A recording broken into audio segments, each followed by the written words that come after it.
குறிப்பாக வந்து கற்பக மரத்துக்கு கீழே பைரவர் மற்றும் பைரவி அமர்ந்த கோலத்தில் காணக்கூடிய அமைப்பு இந்த தலத்தை தவிர உலகிலேயே வேறு எங்கும் வந்து நம்மளால் தரிசனம் செய்ய முடியாது.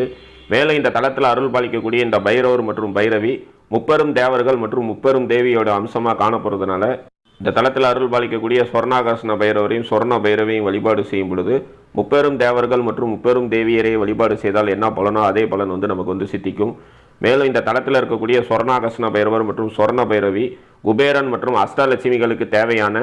அனைத்து விதமான செல்வங்களையும் வந்து வாரி வழங்கக்கூடிய அமைப்பில் கற்ப மரத்துக்கு கீழே அமர்ந்த கோலத்தில் காணப்படுறது ஒரு தனி சிறப்பு. இன்றும் பார்த்தோம் அப்படின்னா இரவு நேரங்களில் குபேரன் மற்றும் அஷ்டலட்சுமி இந்த தலத்துக்கு வந்து இங்கே இருக்கக்கூடிய சொர்ணாகர்ஷ்ண பைரவர் மற்றும் சொர்ண பைரவியை வழிபாடு செய்து செல்வ வளங்களை வந்து பெறுறதா வந்து சொல்லப்படுது. அதனால் வந்து நம்ம வந்து உத்தியோகத்திலேயோ அல்லது வந்து தொழிலிலேயோ வந்து செல்வ வளமின்றி தொழில் வந்து நஷ்டத்தில் இயங்குது அப்படின்னா இந்த தலத்துக்கு வந்து கற்ப மரத்துக்கு கீழ் அருள் பாலிக்கக்கூடிய சொர்ணாகர்ஷ்ண பைரவர் மற்றும் சொர்ண பைரவியை